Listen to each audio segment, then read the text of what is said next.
बधाई सर। धन्यवाद।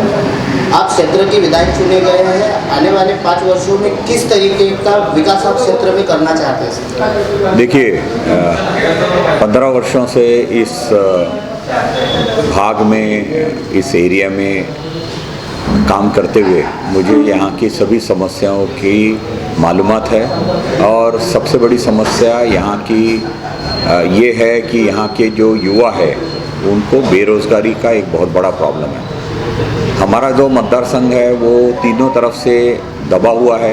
एक तरफ से गोसीखुर्द का डैम है, दूसरी तरफ से नेशनल फॉरेस्ट है करांडला का, और तीसरी तरफ से WCL माइंस है। तो WCL की माइंस में जो ज़मीन गई है उसमें लोगों को मुआवजा मिला, मगर जो गांव के लोग हैं उनको पर्याप्त मुआवजा नहीं मिला। और उनके जो बच्चे हैं उनके पास अभी कोई भी साधन नहीं रहा जीविका का, व्यवसाय का। इसलिए उनका व्यवसाय यहाँ शुरू करना बहुत ज़रूरी है। और इसलिए हम चाहते हैं कि जिन जिन गाँव में स्थापित हुए हैं लोग, उनके बच्चों को रोज़गार मिले। इसलिए हमने WCL के साथ में बैठ के एक योजना बनाई है, जिसके तहत आने वाले समय में हम एक बिजली घर का उत्पादन यहाँ करने जा रहे हैं, जिसकी वजह से यहाँ कम से कम इस विधानसभा के 5,000 बच्चों को जॉब मिलेगा। और मीडिया जैसे मौदा का विकास हुआ, उसी धरती पर यहाँ का विकास भी हम आगे करने जा रहे हैं। राज्य की सत्ता में महायुद्ध के घटक दलों ने बड़े बड़े वादे किए जनता से, जैसे कि किसानों का 7/12 पूरा करना है, लाडली बहन को 2100 रुपये महीना देना है, या 3 सिलेंडर मुफ्त देना है। तो इन मुद्दों पर आप सदन में किस प्रकार सत्ता को घेरेंगे? आप एक और बात भूल रहे हैं, उसमें उन्होंने सोयाबीन को 6,000 रुपये का भाव देने की भी बात की है। हमारा कपास को 10,000 रुपये भी भाव देने की। हाँ, तो पहले सोयाबीन ही ले लें, क्योंकि सोयाबीन का जो ये फसल है वो हाथ में आ गई है और अब किसानों को उसका पैसा चाहिए। तो हम ये जो देखिए, ये जो सरकार है, ये सरकार वादे बहुत करती है मगर उसको निभाती नहीं है। जैसे आप सब जानते हैं कि 2014 में मोदी जी ने कहा था कि भाई जो भी आपकी लागत होगी उसके 1.5 गुना हम आपको भाव देंगे। क्या वो भाव मिला? नहीं। सिर्फ वादे कर देने से काम नहीं हो जाता, उसको कार्यान्वित करना बहुत ज़रूरी है।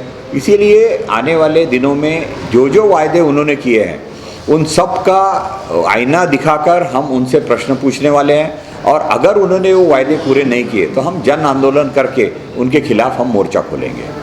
सर, यहाँ पे बुद्धिस्ट कैंडिडेट के तौर पर आप पहला चेहरा हो सर, और एक बिजनेसमैन के भी तौर पे आप बड़ा चेहरा हो सर। तो इसका आप समाज को और युवा पीढ़ी को क्या लाभ मिलेगा सर? देखिए, सबसे पहले एक बुद्धिस्ट कम्युनिटी का पहला आमदार 62 सालों में इस बार हुआ है। हमने इस प्रक्रिया को समझना चाहिए कि ऐसा क्यों हुआ। अगर आपको पब्लिक लाइफ में काम करना है, जनसेवा करनी है, तो आपको लोगों का विश्वास जीतना बहुत ज़रूरी होता है। किसी भी एक समाज के भरोसे हम लोग इलेक्शन नहीं जीत पाते, और वही विश्वास मैंने पिछले 15 सालों में जनता का प्राप्त किया। इसलिए आपने देखा होगा कि इतनी बड़ी बीजेपी की सुनामी होने के बावजूद लोगों ने इस बार डिसाइड किया था कि इस बार मेश्राम साहब को विधानसभा में भेजना। और इसीलिए हमारे विधानसभा में एक में हमारी विधानसभा है ग्रामीण की, जो चुनकर आई। क्योंकि जब आप लोगों का विश्वास जीतते हैं तब कोई भी दूसरी चीज़ काम नहीं करती है, ना पैसा काम करता है, ना दारू काम करती है, ना और कोई चीज़ काम करती है। इसीलिए इस मतदार संघ की जनता का मैं मन से मनपूर्वक अभिनंदन करता हूँ, आभार मानता हूँ। और उनका ऋण फेडने की एक जो उन्होंने मुझे अवसर दिया है, उसका पूरा फ़ायदा करके लोगों तक विकास पहुंचाने का मेरा मानस है।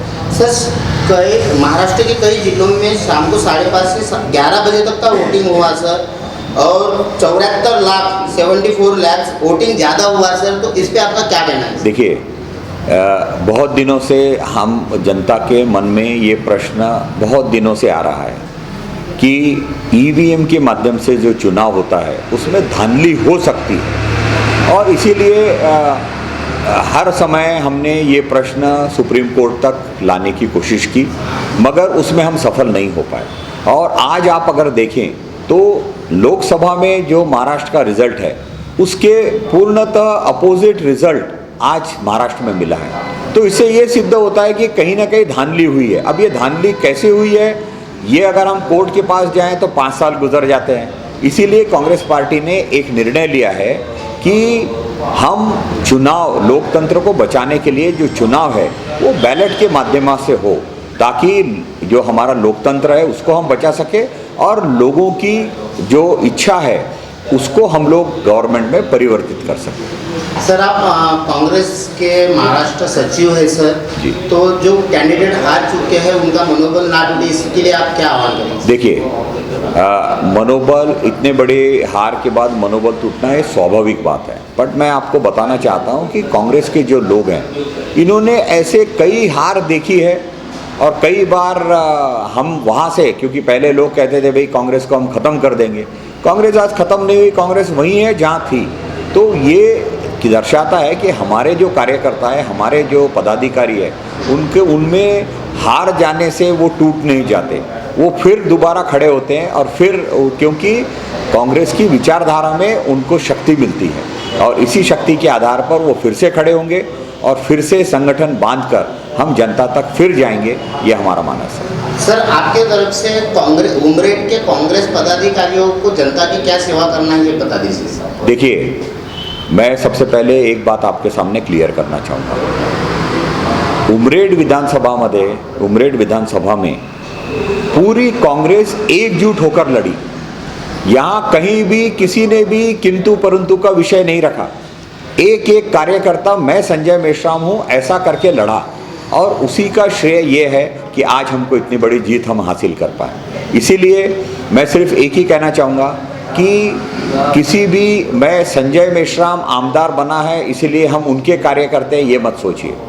सिर्फ ये सोचिए कि हमारे पक्ष की जो विचारधारा है वो बहुत बड़ी विचारधारा, प्रेरणा देने वाली है और इस देश को एक संग रखने वाली है। इसीलिए उसकी विचारधारा पर विश्वास करके एक संग होकर जब कांग्रेस लड़ी है तो कांग्रेस को कोई नहीं हरा पाया। इसका एक जागता उदाहरण उमरेड विधानसभा है और इसीलिए मैं सभी, इस जिले के नहीं, महाराष्ट्र के सभी कांग्रेस जनों को एक ही विनंती करूंगा कि आप एक संग होकर लड़िए और आपको कोई हरा नहीं पाएगा।